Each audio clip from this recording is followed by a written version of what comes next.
Para finalizar, entonces vamos a terminar de reconstruir el hilo conductor, ¿no? Entonces habíamos empezado con que el hilo conductor tenía que ver con el entendimiento discursivo, es decir, aquel que se expresa a través de juicios. Y ya vimos entonces que era un juicio, cuál es la facultad que permite llegar a un juicio, ¿no? Es decir, la aplicación de una regla general a un caso particular, y entonces ahora esos juicios de alguna manera nos tienen que llevar a cuáles son esos conceptos puros del entendimiento. Es decir, es necesario rastrear el origen de los juicios, porque justamente los juicios surgen de los conceptos puros. Pero como estamos aquí haciendo el examen hacia las condiciones de posibilidad, entonces vamos a partir de los juicios para poder llegar a los conceptos. Ese es el camino que nos está mostrando Kant en algunos de estos, más bien en estas secciones, ¿no? Cómo de cierto tipo de juicios podemos llegar a cuáles son entonces los conceptos que componen el entendimiento. Ahora bien, antes de eso, tenemos entonces que hablar un poco acerca precisamente de qué quiere decir esto de que los conceptos hagan o sean actos de síntesis, ¿sí? Por síntesis entiende Kant un acto del pensamiento por el cual lo múltiple es recorrido, acogido y enlazado, para hacer de él un conocimiento. Entonces, recorrer, ¿no?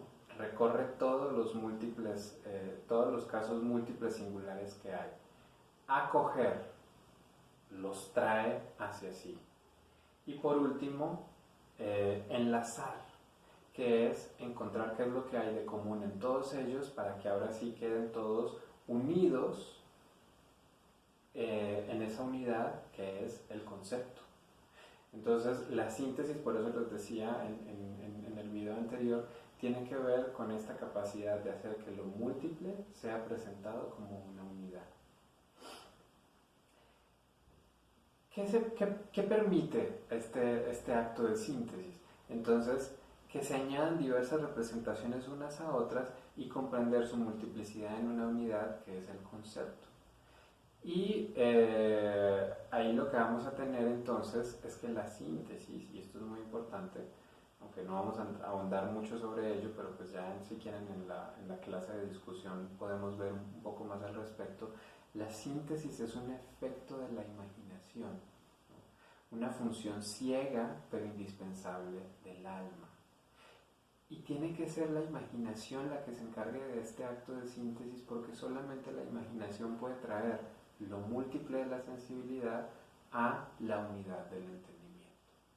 Entonces, en ese sentido, la síntesis es este acto que reúne a sensibilidad con entendimiento, pero todo eso se logra a través de la imaginación.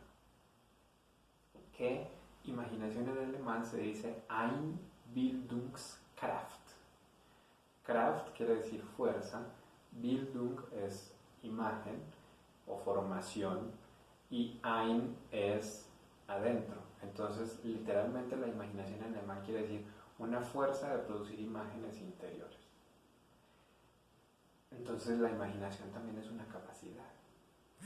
Y es precisamente la capacidad que permite la conexión de sensibilidad con entendimiento a través de este acto sintético que trae lo múltiple a lo uno. Bueno. Y hacer esa síntesis de la imaginación en un concepto es lo que hace el entendimiento. Entonces, aquí, ¿qué pasa? Esta imaginación que precisamente puede conectar estas dos cosas está subordinada al entendimiento. No estamos hablando entonces de una capacidad autónoma por sí misma, sino que tal y como la presenta Kant en estas primeras páginas de la lógica, es una capacidad subordinada al entendimiento. ¿Sí? Es decir, la imaginación a la única unidad que puedes llevar en este análisis que está haciendo es a las unidades que contiene el entendimiento, no a ninguna otra por fuera de ella, ¿no? Relacionándolo con lo que hemos discutido en la clase anterior acerca de aquellos casos donde la imaginación empieza a desviarse y a llevar hacia otro tipo de concepciones.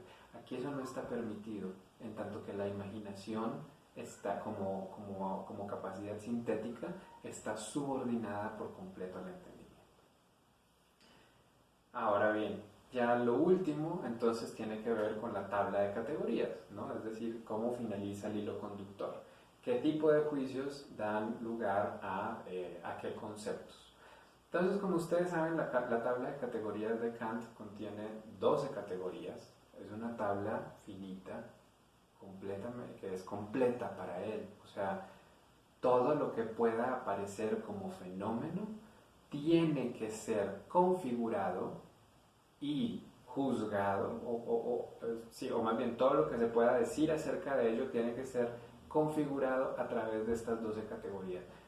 Ni una más, ni una menos, ¿no? Entonces, las 12 categorías se dividen en 4 grupos: las de cantidad, las de cualidad, las de relación y las de modalidad. Cada una compuesta obviamente por 3 conceptos o 3 tipos de juicios. Vamos a empezar por 3 tipos de juicios, donde los 2 primeros siempre son juicios o conceptos que son opuestos, y el tercero es aquel que los sintetiza. Entonces, si ustedes ven, ya desde aquí Kant está todo el tiempo metiéndonos también en esta lógica de la síntesis, incluso dentro de su propia tabla de las unidades que se encargan de hacer la síntesis mayor de todo lo múltiple que se puede presentar en la sensibilidad. En ese sentido, entonces, en las categorías de cantidad tenemos que a partir de los juicios universales, es decir, de juicios del tipo todos los A son B, lo que llegamos es a la categoría de unidad.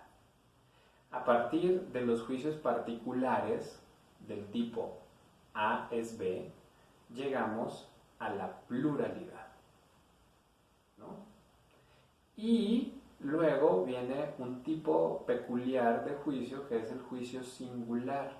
¿Qué lo hace diferente del particular? Podríamos enunciarlo de la siguiente manera: un juicio singular sería este A es B. Y lo interesante es que a partir de los juicios singulares, Kant dice, deriva la categoría de totalidad.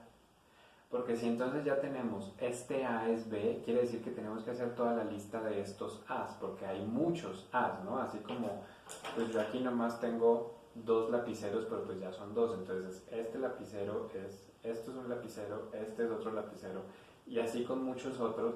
Entonces, al juntar todos estos juicios singulares, llegamos a la totalidad. En el grupo de la cualidad tenemos entonces en primer lugar a los juicios afirmativos. Que un juicio afirmativo es un juicio de la forma general A es B.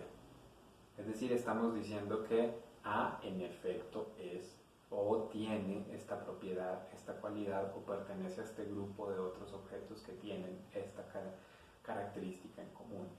Y de los juicios afirmativos deriva la categoría de realidad. Luego tenemos los juicios negativos, que son los juicios entonces que se enuncian como A no es B. Y de ahí surge la categoría de negación.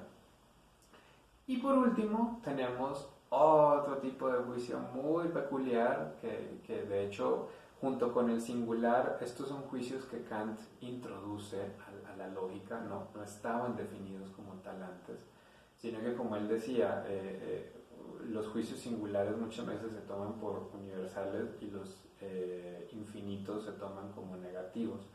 Pero la cuestión, por ejemplo, aquí en el caso del juicio infinito, es cómo se enuncia. Entonces, si el juicio negativo es A no es B, en el juicio infinito se dice A es no B. Entonces, tiene la forma de un juicio afirmativo: A es esto, pero lo que se predica del sujeto es una negación. Y entonces para eso es como si se diera un cortocircuito, ¿no? En la forma como lo presenta Kant aquí, como para dar una imagen al respecto. Y por eso ya no es ni un juicio afirmativo ni es un juicio negativo, sino que es un juicio infinito. ¿Por qué es infinito este juicio? Y entonces ahí es donde tenemos que ver la diferencia particular con el juicio negativo. Cuando yo digo A no es B, ¿no? Cuando yo digo esto no es un pino, ¿sí? Este lecho no es un pino, yo ya estoy determinando algo ahí que no es un pino, ¿sí? Entonces estoy descartando esa opción, ¿no? Y eso es lo que estoy diciendo en el juicio. En el juicio lo que hago es descartar la opción de que el helecho no es un pino, pero entonces está determinando una sola cosa, no es un pino. ¿Qué pasa cuando yo digo el helecho es un no pino? ¿No? Entonces estoy diciendo que en efecto el helecho es algo, pero eso que es todo lo que es diferente a un pino. ¿Y cuántas cosas hay diferentes a un pino? Pues pueden ser infinitas. Entonces en ese sentido ese juicio es infinito. Yo no estoy determinando absolutamente nada, ¿sí? Al enunciar el juicio de la manera A es no B, no estoy sí descartando a B, pero el énfasis está recayendo en que A es todo eso de más que es distinto de B. A diferencia de cuando digo A no es B, lo que estoy diciendo es A no es esto, punto. ¿Sí? La diferencia es muy sutil, pero bueno, para Kant es importante. Y es importante además porque justamente de los juicios infinitos deriva la categoría de limitación, que es muy importante para él, porque precisamente en la categoría de limitación es donde pueden aparecer ahora sí las cosas singulares. Ahora, luego tenemos el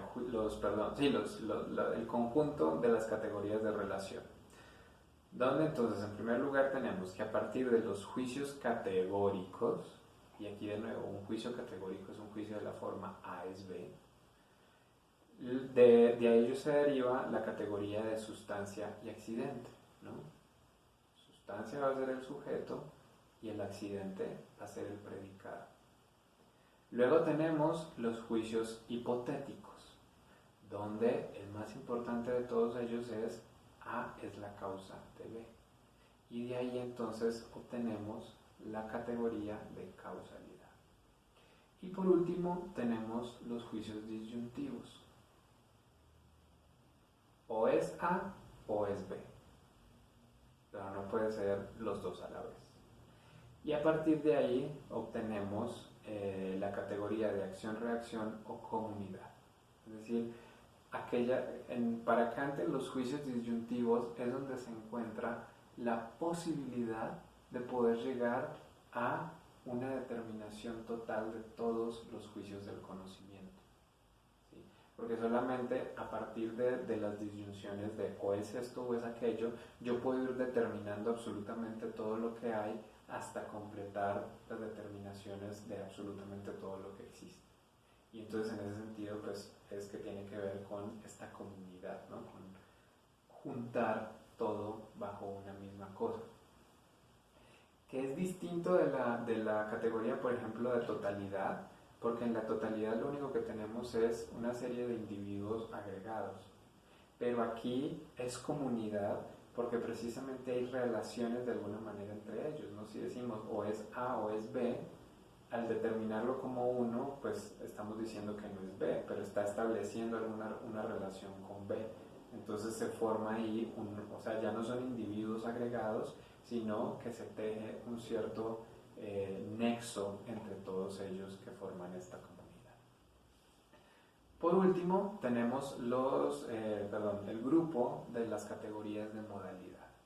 Aquí es muy importante tener en cuenta que este último grupo no se refiere a la forma del juicio, sino al modo en el cual es enunciado. Eso quiere decir que las tres categorías de modalidad se pueden aplicar a uno y el mismo juicio. Es decir, A es B puede ser en un momento un juicio problemático, en otro un juicio asertórico y en otro un juicio apodíctico. Lo que va a depender ahí es cómo se relaciona eso con la lógica. Entonces, en el caso de los juicios problemáticos se trata de juicios arbitrarios, que no tienen, ahora sí, ningún tipo de necesidad o universalidad que los vincule. Y por lo tanto, de ahí se deriva la categoría de posibilidad, ¿no? Eso puede ser posible, pero no lo sabemos, ¿no? ¿Cuáles serían los únicos juicios que están excluidos, por ejemplo, de esta lista? Los contradictorios, porque un juicio contradictorio es lógicamente imposible, ¿no? Bueno, entonces esto es posible, ¿no? Pero eso lo podemos transformar en un juicio asertórico.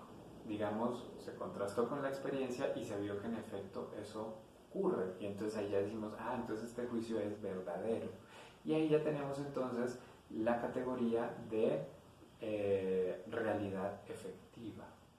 Que realidad efectiva es distinta de la realidad que estaba en el grupo de las categorías de cualidad. ¿Sí?